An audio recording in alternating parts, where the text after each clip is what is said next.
How's it going, everybody? Welcome into another episode of Debate Night. We got a fun episode tonight. Going to be talking all about the schedule release. It's going to be our main topic of the evening since we didn't have disc golf last weekend. And the schedule release brought a little bit more to the table than it would normally. There's some new exciting things to talk about. Some people love the new schedule, some people not as much, but we'll get to all of that and more. But first, let's introduce our guests tonight. First of all, we have Brodie joining us remotely. Yes, I am in Michigan, just getting off the course. Got to play 8 or 9 holes, so I'm here. It's gonna be Predictions. cold. It's gonna be cold. It's like high of 60, lows in Oh, the 40s. That sounds incredible, man. I paid for that. That's a Well, chill I in mean, the air. I'm just saying, like, everyone. No, that's a change. That's a change We up. just played Idlewild. It was The, toasty. Yeah. It was a little toasty. Ledgestone, people had talked about how hard their grip was to get because of how hot and humid it was. So it's going to be a little bit. I mean, TO's not going to probably have that big of an issue because they'll tee off later. But for FPO, if you have like a first tee 40s. time, 40's no joke. Yeah, that's definitely, like, you got to think about it. You got to dress for it at least. That'll be kind of a fun one to see people like bundled up for those 8 a.m. tee times. Yeah. Hunter is back, not going with the webcam or the computer cam even after you won with it. So that's interesting. Yeah. Well, Not a no, superstitious guy. I care about the viewers more than about my record. Yeah. And whatever gives them the best experience. And they were fired up last week. They just couldn't stand the way you looked. No, so. I care about the, a lot of times you internalize your feelings, you don't vocalize it, and I understand that. So I'm here for the silent ones. He's got his finger on the pulse. Moses is joining us as well today. Yeah, how's it going, everyone? Glad to be back. Excited to talk a little bit about a few different things, but yeah, good to be here. And then Hannah rounding things out for us this evening. Yeah, I'm excited to be back on. It's been a little bit, but it's D-Glow week, and we go tomorrow, and I'm stoked. This is the best week ever, so it'll be really fun. Go. Don't ask Brodie for an autograph. He will be really mean to you. That's what people online say. He'll never sign any of your stuff, and he's awful. One guy. Brodie sucks. All right, well, let's get into the schedule talk here. So we got a few different things to talk about with the schedule. First one is probably the most exciting part, and that is the new events we have. So the Disc Golf Pro Tour just dropped their 2026 schedule. Let's start with the two new events on tour, the Big Easy Open and the Queen City Classic. Some fun names for these tournaments, but do you think, besides the names, do these venues, cities, and dates actually make sense for the tour? How do you feel about these new events, Brodie?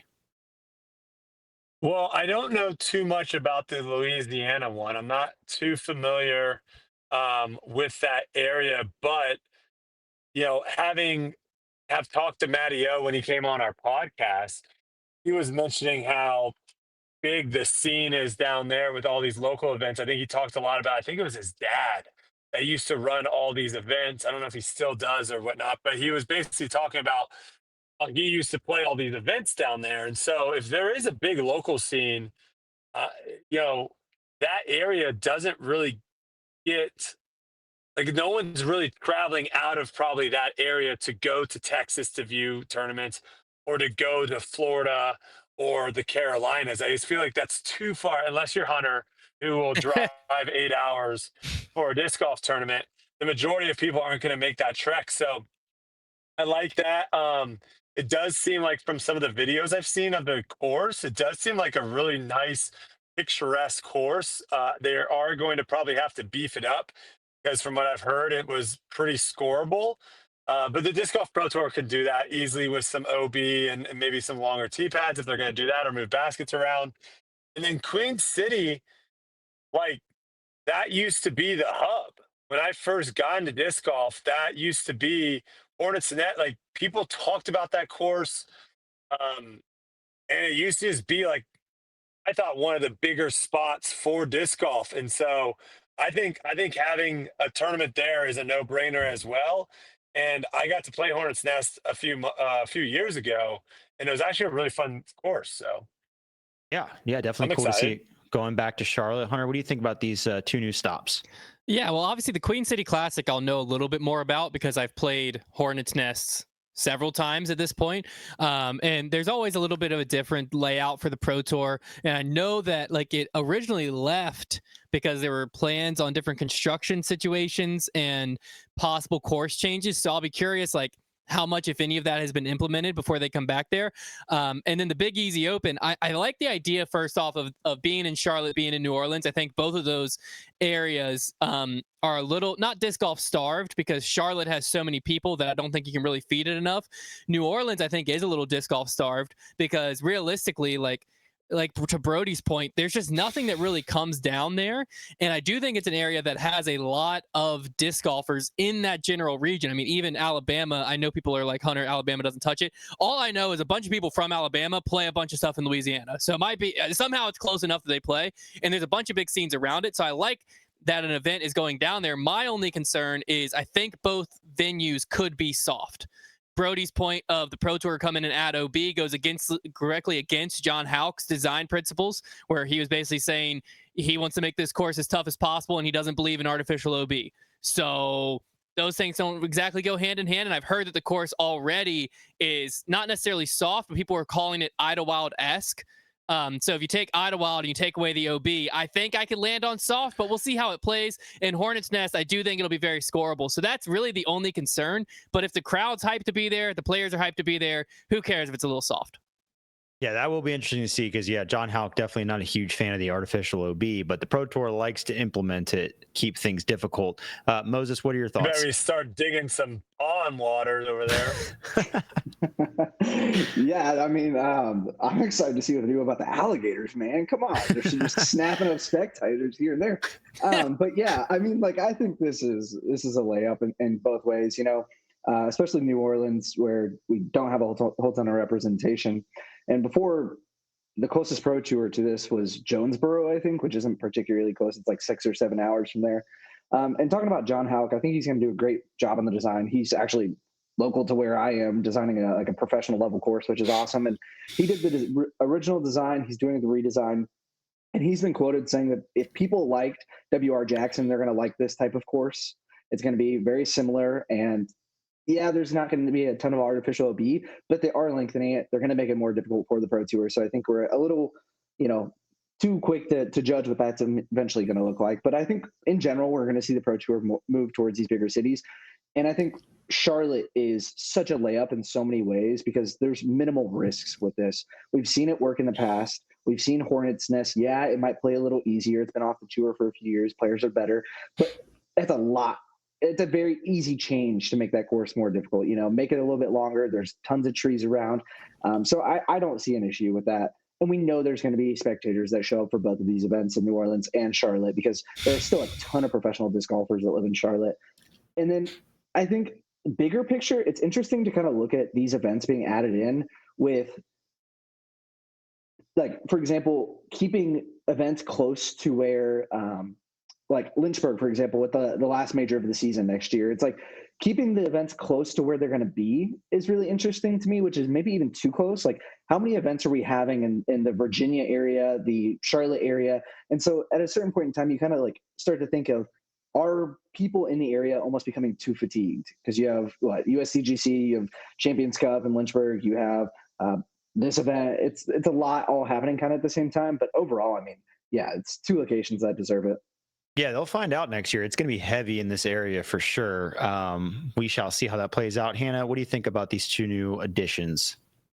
Yeah, so overall, I mean, if you look at the 2026 schedule, there are some interesting choices, but I think it's a great schedule into its entirety. And I love that we're going back to Charlotte and that we are going to New Orleans. It feels like the tour dates kind of rotate through the same places, which is not a problem in itself, and it is necessary to a point. But I think it's great for the growth of the sport, especially the professional side, to start exploring these new areas and tour stops. And like the guys have kind of pointed out, we don't really know much about New Orleans or what the scene is there, and the Pro Tour has never really been that close to that area. But it sounds like they have a huge established disc golf scene and the infrastructure and local populations to support a tour stop there.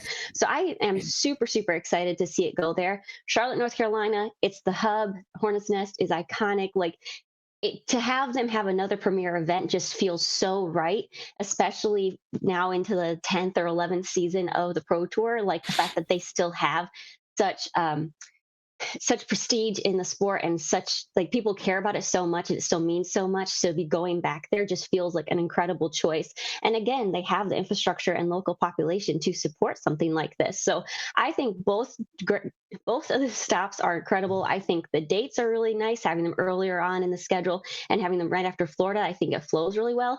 The one question will be, can the Pro Tour promote and keep pushing the well-deserved hype locally to get people out to these events? Can they capitalize on these huge disc golf hubs? Because if they can, I think we'll see record turnout and it'll be really exciting. Yeah, I think it'll be interesting. And it's also, Trevor's muted for me. Is he muted for you guys? No, He is not. We will. You're working on a different You guys can hear mainframe Trevor? today. I can hear Trevor. Can you hear me? I can't hear anyone. Oh, All right. everyone's In muted any for case, Brodie. it'll just be interesting with the tour. Obviously, next year starting off with Supreme Flight, a relatively new event, and then 2 new events right after that. We had a pretty consistent start to the season for a while now, and now we're going to have a very different start. And I think that'll be fun because it'll get people very interested early in the season to check out these new events. You won't be like, okay, we're headed to Waco again. We kind of know how this goes. It's like we're going to get some very fresh events, right off the bat, and that'll be fun to explore. So moving into our next question, as Brodie tries to find his way back to the metaverse that we were in. So some people not so happy with the disc golf schedule release. And we get these grumblings each year, but they're getting louder and louder as things get a little bit more extreme. So many disc golf fans are disappointed that the West Coast is getting limited stops and seems to be a small part of the DGPT's plan. Some have even called for separate tours to be formed for this reason. There are people being like, at this point, we need to have a West Coast tour because we're just not going to get any love. Is disc golf doing a disservice to a large segment of their fans? Does the West Coast deserve more respect, being the birthplace of the sport? And should the tour worry about a competing West Coast only tour? Are there any actual concerns there? Hunter, what do you think? I think that obviously the people on the West Coast have every right to feel this way. I mean, especially considering the national tour and even big A tiers back in the day. Like when I first got into disc golf, the Pro Tour or the tour in general kind of started at OG with the Wintertime Open. It wasn't a tour event, but a lot of the big names went out there and warmed up there. And then they had Memorial, they had the Las Vegas Challenge, and you just kind of started out west before making your way kind of in and snaking back up, and then eventually having Beaver State Fling, and so many events over there. So just a decade ago, the West Coast was getting served a lot, which I think is why I have to side with the Pro Tour on this, because it's not like they haven't tried before. It'd be one thing if it's like we're sitting here and the Pro Tour has no data on a Memorial or on a Las Vegas Challenge or on a La Mirada Open with the Disc Golf World Tour, right? If they had no data and it's just like, why the heck aren't they going out there? Then I'd be sitting here thinking, the Pro Tour, why aren't they trying it? But instead, they do have data. And when we're looking at it, if you look at a population density map, there's just so many more people in the middle of the country this way instead of over there. Over there, there's a lot of people in big cities. The problem, there's not a lot of land in big cities. And if the Pro Tour went to Oak Grove or to De La or to La Mirada, it would shred it. And there's not really a lot of more land to be done unless you go to golf course hybrids, which obviously we know how people feel about that. So I think that they are doing a disservice to a certain extent, but I think it's a calculated disservice because they know at the end of the day, it's a loud minority and they got to go where the money is and where they can actually have a profitable tour. Okay, Moses, do you agree? Do you think there's really just not a viable option out there, or is there more to it? I think there's a little bit more to it. I think, first of all, addressing the question, I'm not worried about a competing West Coast tour by any means. I think in a lot of ways, that's just kind of malarkey, and people getting upset about it. That's going to take so much money, and thinking about what the Pro Tour takes to function. There's not really a market for that, at least what I see. What I do think is worrisome is taking advantage of where the fans are at. And I do think Hunter's right in terms of population density and mountains and everything else. I get that. But there are 2 tour stops west of Austin, Texas, which, looking at a map of the United States, that is crazy. You have OTB in Stockton, and you have the Northwest Disc Golf Championships in Portland. And for a tour with 18 stops in the United States, I only have 2 west of that. That's absolutely crazy. And I do think that there is a little bit of opportunity. I think of Colorado. I know a lot of people don't really love the courses in Colorado. There's land for a course in Colorado to be on the Pro Tour. I know a few years ago they did the All-Star Challenge at Beaver Ranch in Colorado. I think that works out well. Make that course a little bit more difficult. Or in like Southern California, and that's where you kind of run into those issues of like you don't have a ton of courses there. Okay, put a golf course in there. There's so many people that would show up for that in SoCal. But I do think that Disc Golf Pro Tour is smart. I think they're phasing out a lot of tour stops that don't necessarily attract a ton of people. And they're bringing in tour stops in those bigger cities, like I mentioned before. But I do think if the right course came along in Southern California or Colorado, I think it'd be a great opportunity. Yeah, I mean, there definitely are still a lot of disc golfers out there. Hannah, do you think they're not doing a good enough job addressing those fans? Well, see, the West Coast has always been a bit tricky for the Pro Tour. I mean, especially in recent years, we've heard from numerous pros who basically just say it's not worth their time to travel out there. And if you look at how many pros are still living the van life or driving to every event, how can you justify driving from somewhere like in the Midwest to Oregon, down to California for a weekend, and then all the way back to Virginia or Michigan? Like, it's hard to justify that and fit that into the current schedule. And kind of like Hunter pointed out, like the courses and the infrastructure as far as just land and property is not really there and near a lot of these big cities or these hubs. Sure, you could find it in like the smaller areas or the less population dense areas, but they're so far away from the big cities that are you going to draw in enough people to make it financially make sense? And if we look at the middle and east coast of the country, it is where a lot of the people are. It's where a lot of the disc golfers are. And it's just so much easier to travel event to event. And I think the bigger disservice is like, yes, California is the birthplace, but the bigger disservice to the legacy of our sport would be to keep conforming to the same box. If you truly want to honor the humble beginnings of our sport, then you have to be okay with growing outside of what we used to be. They tried it, it didn't really work. It's still not the most successful tour stops on tour. So now they're focusing on what is more successful and what works better, and that is closer to the East Coast. And I think if they want to continue to grow the tour and find success, they have to continue to focus on where the people are and where the demand is. Okay. Yeah. All right. So, Brodie, do you agree? Do you think, as somebody out there on tour right now, do you think that it's just not viable for them to be out there on the West Coast? Yeah, I didn't hear the question, but I think from the answers, I kind of have the gist of it. I think the fact that they are willing to just do two events shows that it isn't an issue of, hey, we just don't want to go out there. It's a lot of traveling for us. It's going to be difficult to do that feasibly and do all the tour stuff because they are doing it. They're doing it for two stops. If anything, it shows that that's not an issue at all. I know for a fact that we would still be doing the Memorial if they were able to shut down Fountain Hills.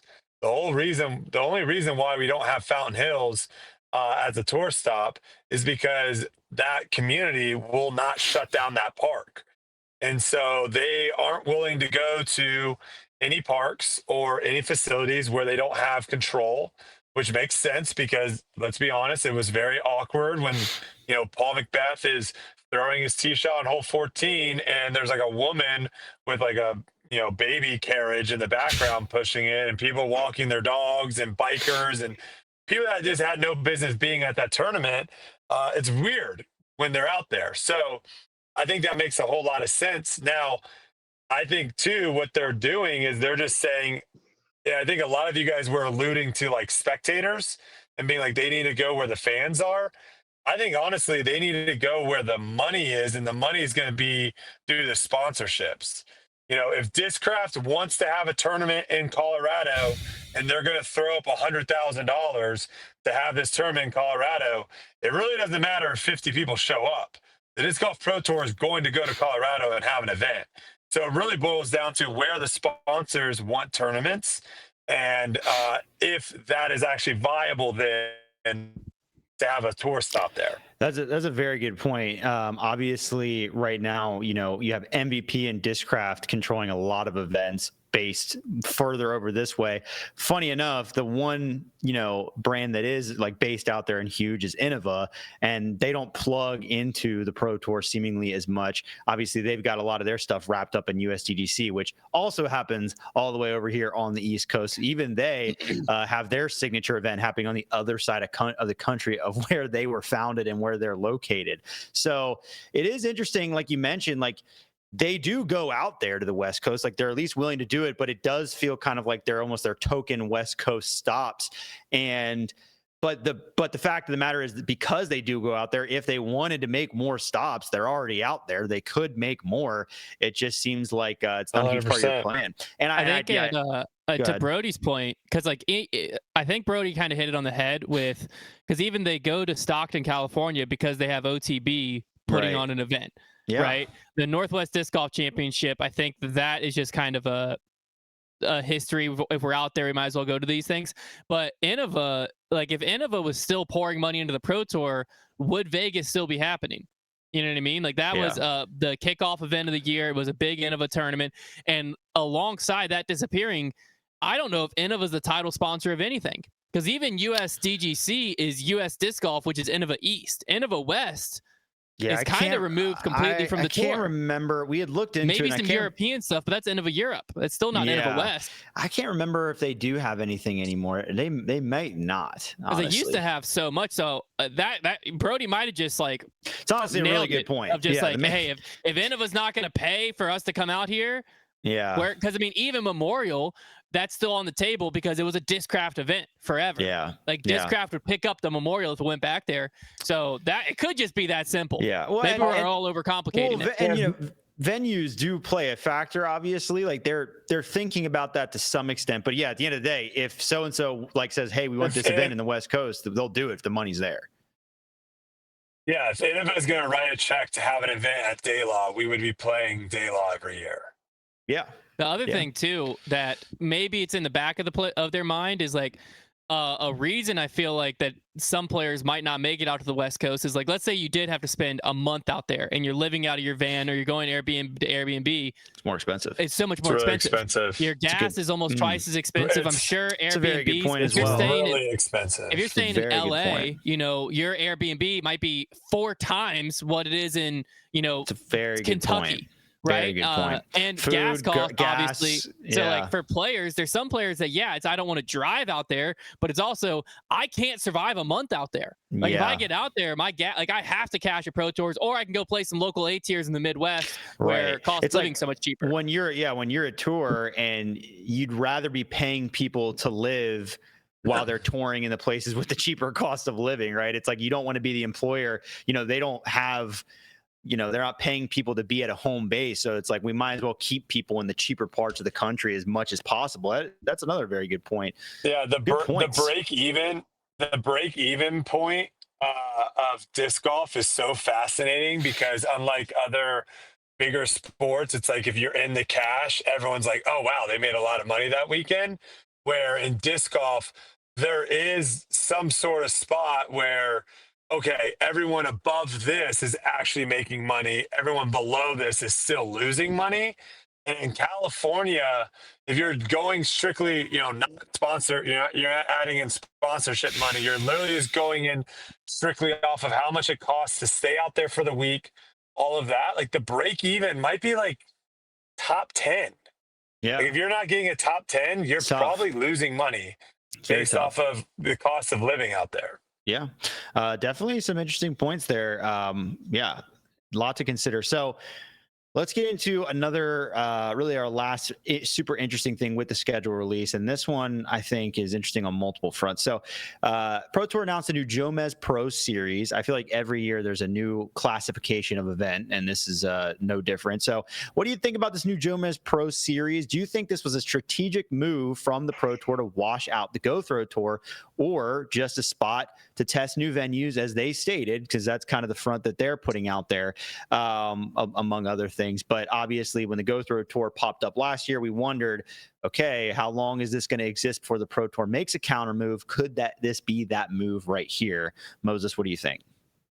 Yeah, I mean, I think there's still a lot of undisclosed information regarding this, and it all seems a bit rushed to me. What we do know is that there are three confirmed events. There's Waco, there's the Cascade Challenge, there's Champions Landing, and then Jonathan Gomez and Oppressor hinted at Daylaw.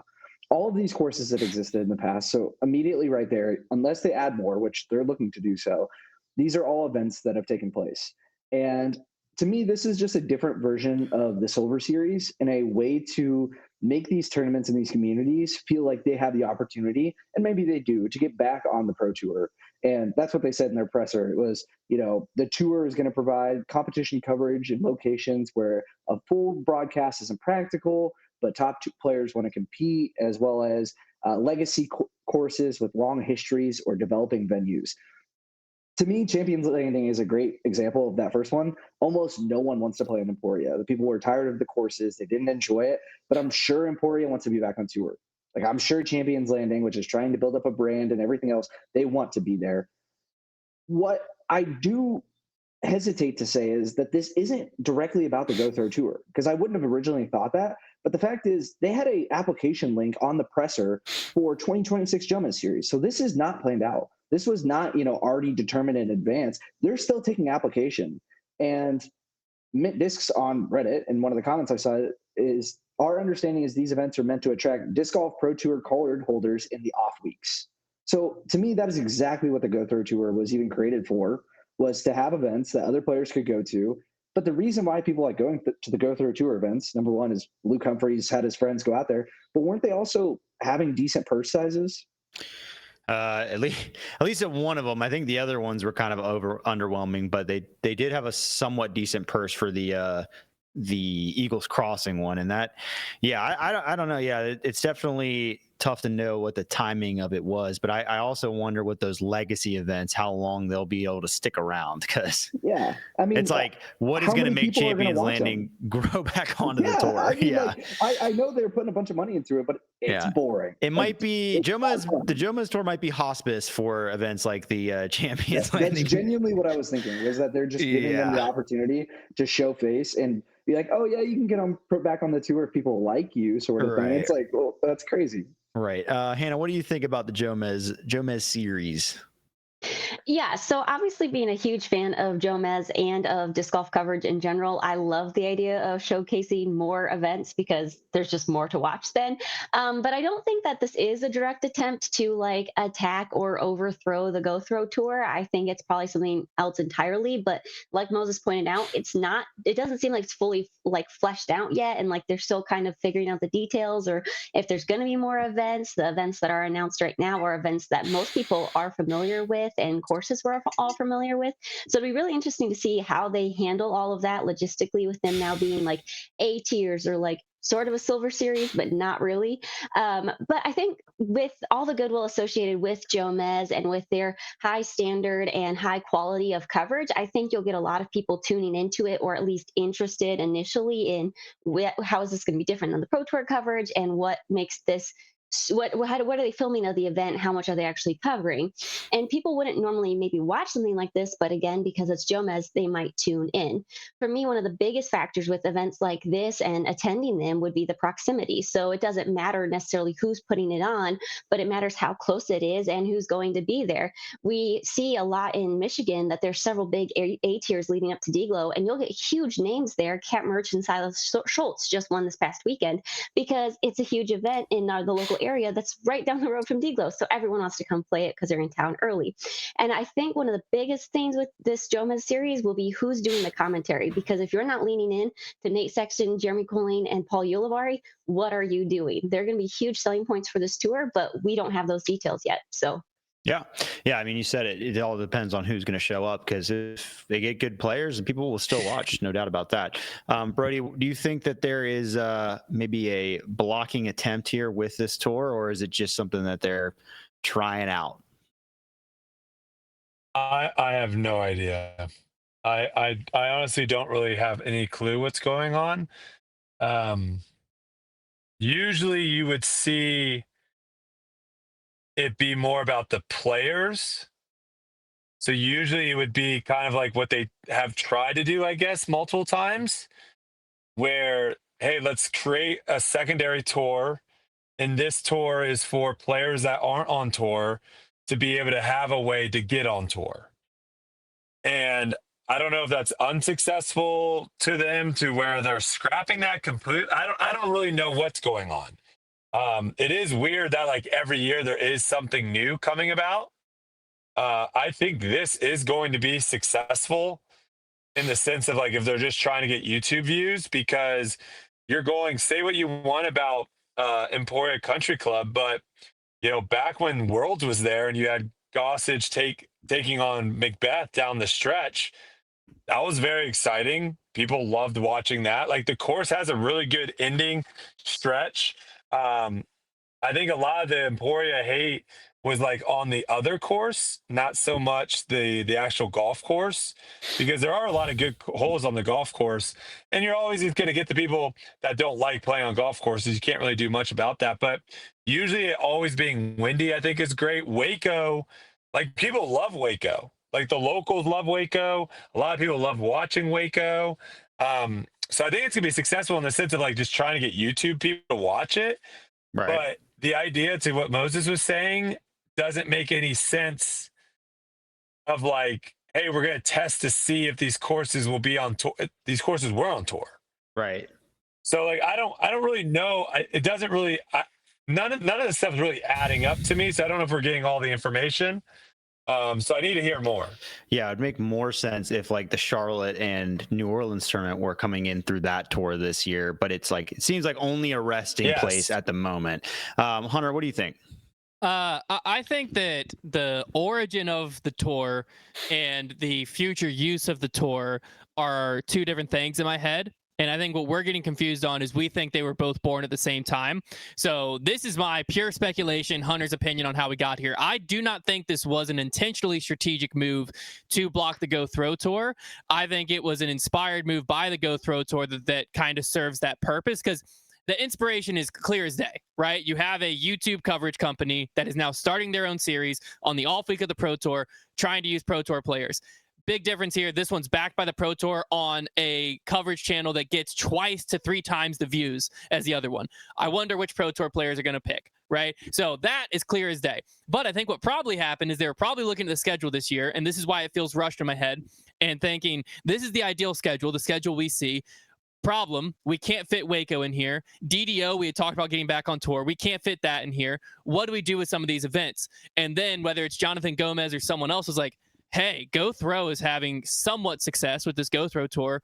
What if we just did a Jomez tour? It's the off week. We dedicate less resources to it. It gives Waco a chance for the local players to still be out there. We'll get more YouTube views. The YouTube viewers aren't going to care if it's a full Pro Tour event or not. My brother's just like a casual disc golf viewer. He won't even know if it's a Pro Tour event or not. He'll just see Waco pop up on his timeline and be like, oh, I'm going to click on that, right? Like, as long as some players are there. So I think that is probably where it came from. And then they were like, this is the perfect spot to serve kind of what the Q series is trying to do, or the silver event was, where like, if you are an event trying to get on tour, the Jomez series is the perfect way where we don't have to dedicate even as much resources as the Q series, because they're still doing live coverage. We don't have to dedicate nearly as much resources to these to test this event. So I think that's more the future, is like, this could be a place to test events to get on the Pro Tour, but that not necessarily, I don't think that's necessarily the original intention of why it exists. But the Q series was for the players, not for the courses. Correct, but it's both. It was kind of for both. It was pitched as a way of like, it's for players trying to get on tour, but it's also a testing ground. Every time they've ever had one of these, it's also always been pitched as also a testing ground for courses trying to get on the tour, like Lake Marshall or. But my point.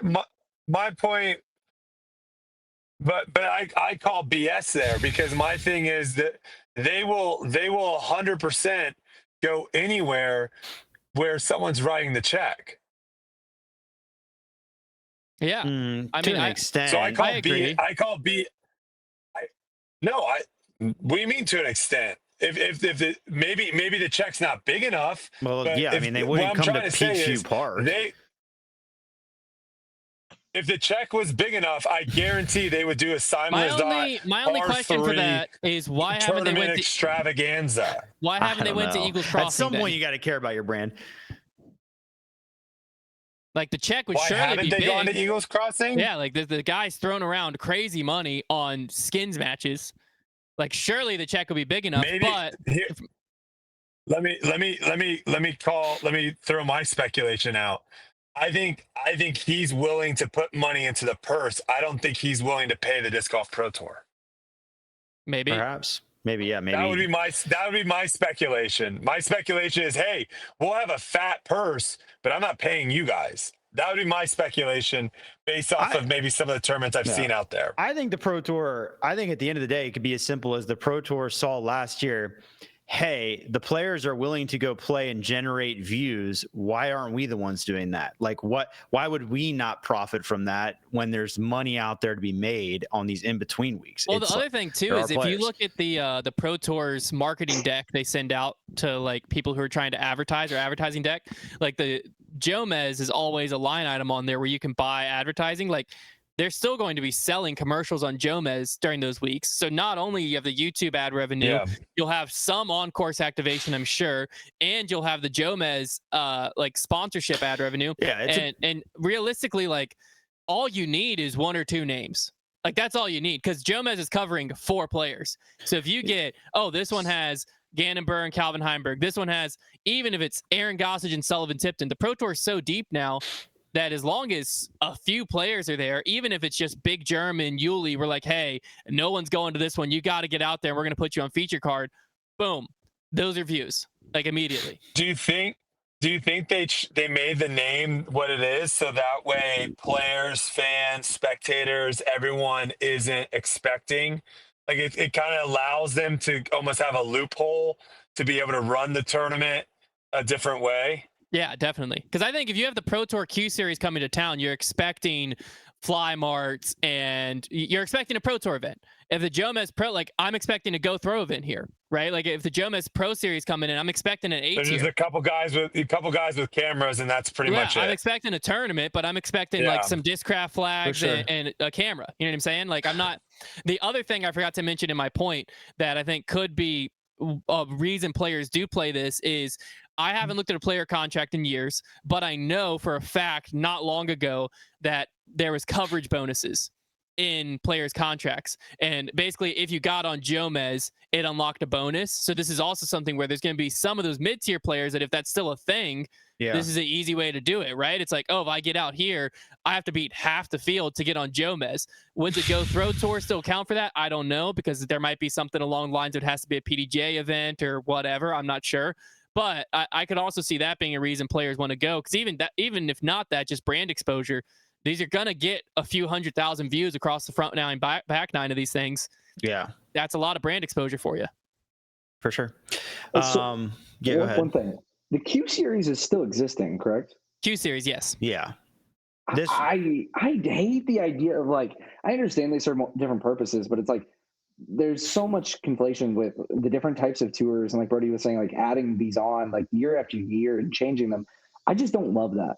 I think ideally this is the only time the Pro Tour talks about the Jomez series, other than like this is happening this weekend. Like there shouldn't be talk about the performance or like this shouldn't be treated as a Pro Tour event. Because if it is, like the Q Series, I understand where you like reference to it, yada yada yada, because like it's a part of the Pro Tour. But like for this to succeed in my mind, and where I would be okay with it is if like since the Pro Tour owns Jomez, they announced it, but Jomez is the one posting about it. Jomez is the one running it. And if you're following the Pro Tour, you don't see any of this, right? Sure. Then I don't care. Then I think it's fine. Because if the Pro Tour is pushing it like it's a Pro Tour event and all that, then then this is the most confusing thing ever. Because then the weeks come and it's like bets? An off weekend. They definitely will push it. They're handing out points for it. Well, I was going to say, do we want to take bets whether they make a social post to the winner of Waco?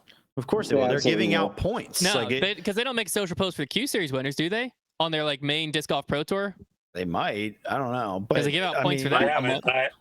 I haven't seen them. I don't think they do. Yeah. So then my vote would be Q Series event?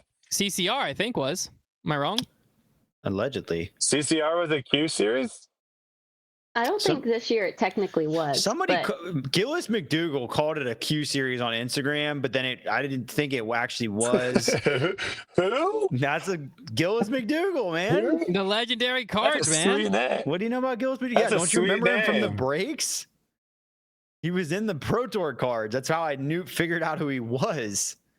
Legendary. Sweet Okay, so name. this is interesting. So as I'm scrolling back, there's like no Q Series posts except for one random Q Series post from a European Q Series. There you go. It's big. But that's the only, like, I just scrolled way back, but like this one on August 25th, they posted a Q Series winner on the Pro Tour, but like none of the other ones. So I don't know what the frick's up with that one. Tough to say. Because then this one just got posted 2 days ago. I don't know. So maybe Q Series are getting posted.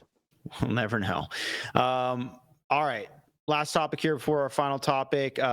So since we're talking about the Pro Tour and their new schedule, and a lot of people have very much complimented their schedule, and that it seems like this year they have a really coherent schedule. It's, arguably the best one they've ever had. So I want to know, how would you grade the Pro Tour's growth over the past 5 seasons since the COVID boom? This is kind of can reflect not just monetary growth, but also growth in professionalism, logistics, and overall brand image, since the schedule will really reflect a lot of those things. Does their underwhelming purse growth undersell other success that they've achieved? Would you give them much higher grades in other categories? Hannah, what do you think? Yeah, so my overall grade would be a D because they haven't failed, but unfortunately, they never fully capitalized on what they had at the time. If they had failed, we would be looking at big losses in viewership and major issues and failures beyond the minor things we gripe about each week. They needed to do something to keep trying to draw in new customers instead of just milking their loyal customers over and over again. In the process of the growth, they did not do a good job of actually working to maintain that growth that they experienced from COVID.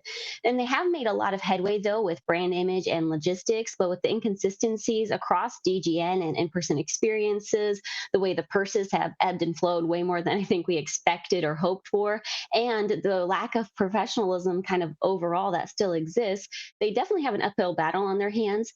Now, as an optimistic person, I fully believe we will see them improve this grade over time, and things that maybe seem impossible now will be achieved, but they have a long ways to go and they're just not there yet. I think they need to do a lot more crossover events, like kind of what we saw with the Creator Challenge. That would be really fun. That was a great place to start. It was incredibly fun to watch. And I think something like that should be a lot more common on tour, where they start dipping into other areas and other content creators or influencers or other skill sets to kind of draw them into the sport of disc golf, because then you're bringing in more eyes and more viewership. And sure, always at the end of the day, people who play disc golf and care about it may not ever watch it, but until the Pro Tour starts to bridge that gap to some extent, their grade is never really going to improve. Okay, tough grade there. Brodie, do you agree? I don't know. I don't know. I think like coverage has gotten better.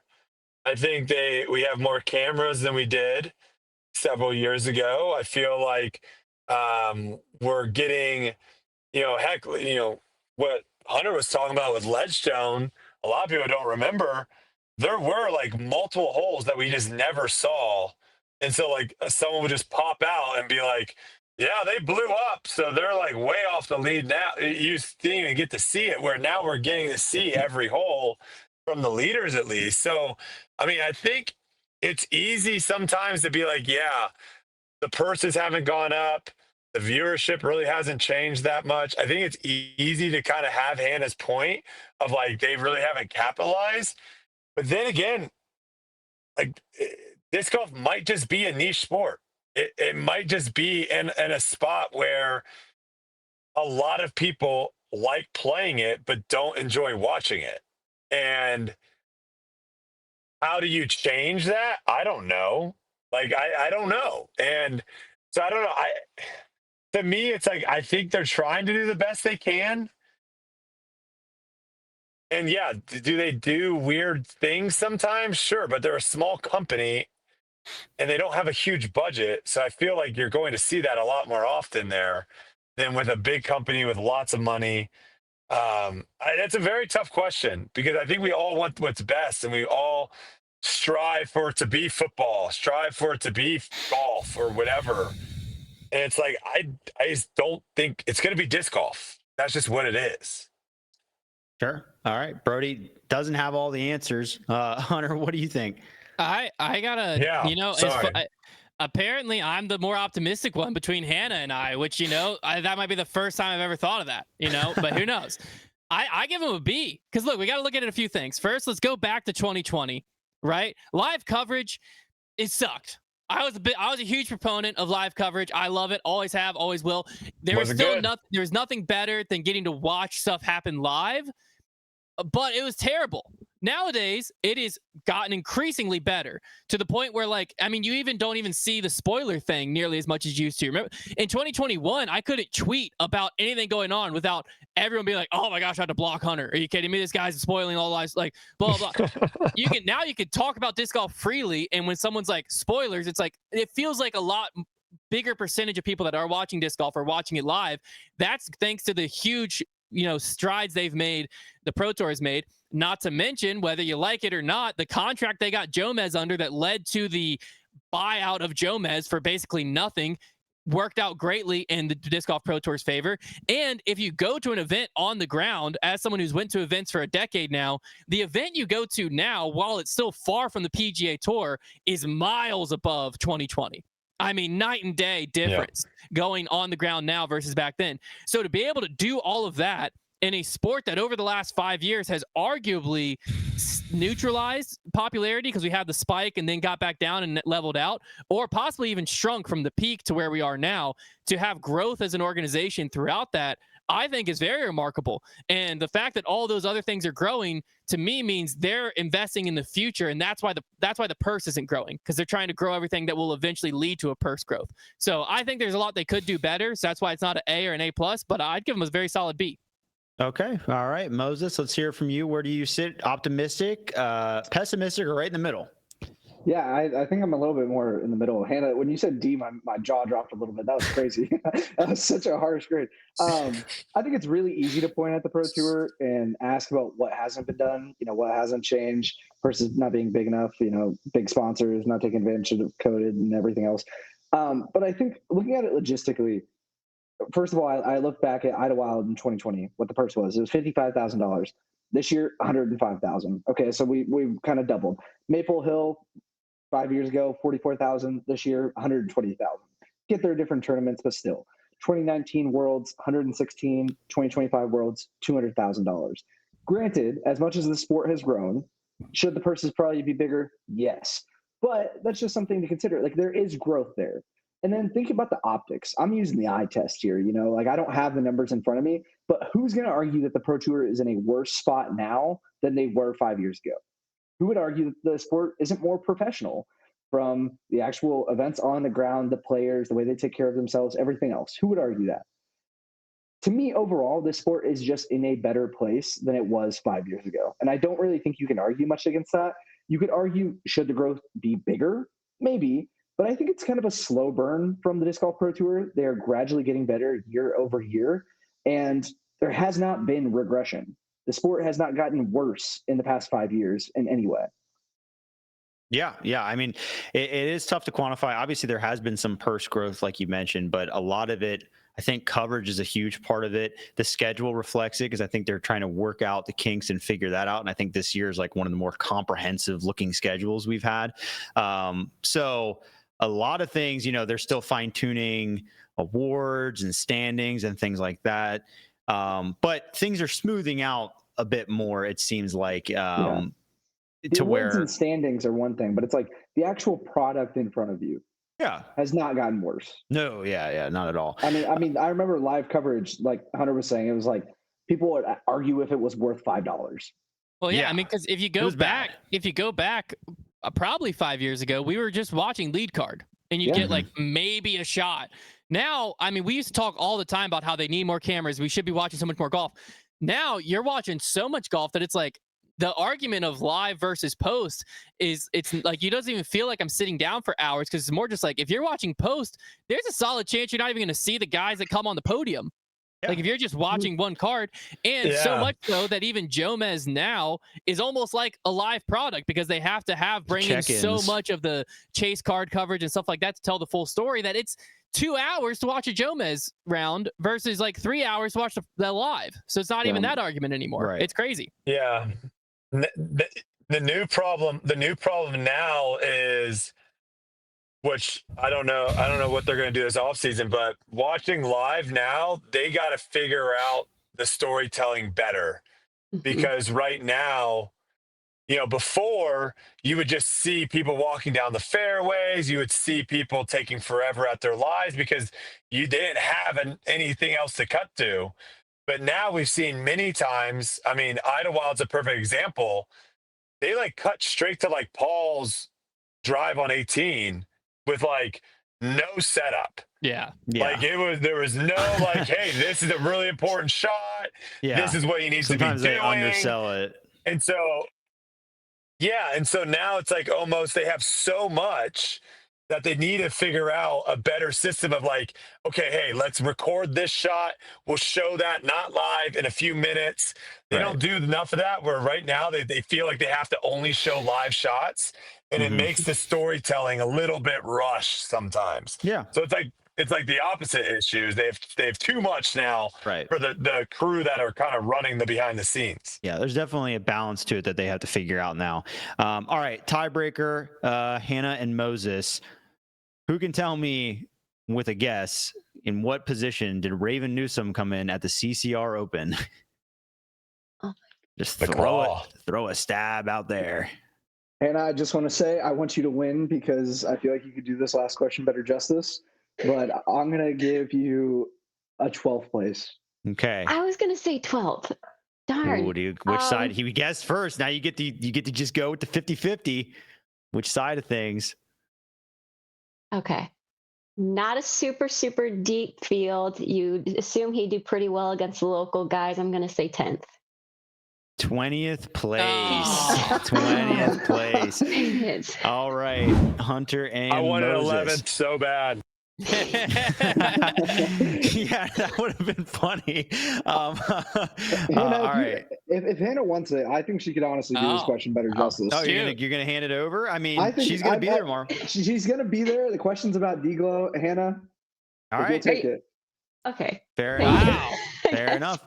Listen, you gotta want to be there. If you don't want to be there, everybody's scared of Hunter. I get it. He's really intimidating there in his I'm sweatshirt. shaking. All right. Well, let's get to it. So, final topic here. I want to go second because I'd rather rebuttal than Okay. lay out theories. Sounds good. So I would like to go second here. So obviously headed to the D-Glow this weekend. Gannon Burr recently took to YouTube to power rank the Pro Tour venues and ranked the toboggan featured at the upcoming event at the very bottom. Was this criticism fair from the world number one, or are there far worse courses on tour? And did the PDJ make a mistake giving a Worlds bid to that venue? Obviously, they won't be the only course at Worlds, but they will be featured. What do we think about the controversy here, Hannah? Yeah, so I have a lot of thoughts, but I'll try to make it make sense. Overall, I don't think this criticism was fair, and his comments in the video don't match the grade that he gave the course. Him, Silas Schultz, and Alden Harris all were talking about how much they like the front nine at Toboggan, and how it's even going to as far as to say it's one of the best front nines that they play on tour. And then they give the course a failing grade because the back nine, specifically holes 10 through 15, are too hard or don't allow for enough scoring parity. There's too many pars, and the rough on the course is too rough. If those are the only requirements for being the worst course on tour, then other courses should have received similar grades. A lot of pros do like the course, but after attending for several years, you can tell that there's a lot of the course is very polarizing, and a lot of pros have strong opinions about it in both FPO and MPO. But to me, the part of what makes this course so great, and even though it definitely has some bomber holes, it's that Ons Goggins and others keep proving that distance is not all that you need at courses like this. And I do agree with Gannon that the rough is pretty rough in places, and it's thorny and a bit of a mess. But unfortunately, it doesn't sound like the tour has much control over that, because they can only really clear it out like every couple of years due to the policy of the property. So that's kind of out of their hands. And let's not forget that fans' opinion on a course matters almost as much as a pro's opinion does. And in 2024's Ultiworld's fandom survey, Toboggan ranked reasonably at 9th out of 32 courses. And even though I may be biased, I think that Toboggan has enough prestige and history, including Macbeth's iconic 18 under round, to be a great venue for Worlds. The property as a whole has a lot to offer, with parking and multiple course options such as Black Locust, which is the wooded course that they're going to be using in addition to Toboggan next year. And the main area at Toboggan too definitely has room for bigger vendor village, for VIP areas, more food trucks, etc.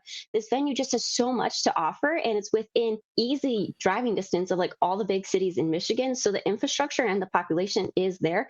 And even without being Worlds, we already see huge turnouts every year, especially on the final day. So I think it's a great venue for Worlds. I think the criticism was a little bit harsh from Gannon, but I think it's a great venue, and I'm excited to see it play out. Compelling points, very compelling points in favor of Deglow. You might need to be the spokesperson for the course. Hunter, what do you have to say in response? Well, first off, I think if we asked Gannon, he probably would laughingly defend it being the worst course on tour, but I think he knows that that's not true. Like, I think that the reason Gannon put it down there is just because he gets frustrated because he thinks he should dominate this property, and he doesn't always. Obviously last year he won. I'm assuming he's going to win again this year, and by golly, he'll probably win Worlds next year. But with that being said, I do think there are some valid concerns with the property. The big one, well, one of the big ones is Hannah kind of inadvertently mentioned it as something that should be brushed off. But if you can't control the rough, then that is a question that, like, how much are we willing to sacrifice for Pro Tour courses? Like, Memorial got kicked off because they couldn't control people in the rough. Not to say Deglow should be kicked off because they can't control thorns in the rough, but I mean, one's a little more likely to stab you. That's the thorns. So we do have to kind of think about that a little bit of, like, if it's something where they can't control but X, Y, and Z because this is a toboggan course, because it's blah, blah, blah, whatever. With that, I do think the course has some fun quirks. I do think it's at least entertaining to watch, although it can get repetitive at times because a lot of it you are throwing in a field, right, and going up into woods or down the toboggan slope and back up. Like, it can be a little repetitive. So I think that from a viewership standpoint, it is more fun to watch than it probably is to play for players. But I do think Gannon and all of them were a little harsh on it, probably just from personal bias, where they've had bad experiences out there. I mean, if I got a nasty poison ivy, stinging nettle, and I got cut by thorns all at the same time while retrieving one disc, I'd probably say it's the worst course on the face of the planet too. So who knows? Now, did the PDGA make a mistake giving a Worlds bid to that venue? No, because of the fact that Black Locust, they were singing its praises today. Heck, you had Nicholas Antela in the comments of a Gavin Babcock post saying, why on earth aren't we playing out here this weekend? So adding that into Deglow, plus it already is used to holding close to 3,000 people. You add in like 2,000 more people, it's going to handle that fine. It already has the vending structure. It's in Discraft's hometown. So like when they're looking at Worlds, they're thinking a lot more about the infrastructure behind running a great event more than just the courses. If it's just courses alone, Worlds could be a lot of places that it's not. So I don't think they made any mistake giving Worlds bid to this venue because the team behind Deglow and the actual like infrastructure allowing the crowds in are going to be top notch. Yeah, I don't think anybody's ever thought that it puts on a bad event. And because there are enough people who do like the course and think it's fine, I don't see it moving away from tour anytime soon. As long as, as Brodie was saying, as long as Discraft keeps cutting that check, it'll continue to go on. But Hannah, we'll give you the victory for your spirited defense of the course. You had a lot of great points there. So you earned it. And we got to give Moses a half victory. Yes. Thank you. I mean, I'm taking like half that win. I came in third that episode. I'll hand up. That was a third place for me. Yeah, Fair enough. Congratulations, Hannah. You can now tell everybody at the event tomorrow that you defended their course and got the win. Weird. I probably won't do that. All right, but that was talking schedule and logistics on debate night. We have some actual disc golf going down this weekend, so hopefully we'll have some very fascinating topics that generate over the weekend. But if we don't, there's good news. You can submit topics through the QR code here on the screen, and you can have us talk about whatever you please. So go ahead and scan that code and throw in some topics. We'd love to hear what you have to say. But other than that, thanks for watching. We'll see you next week.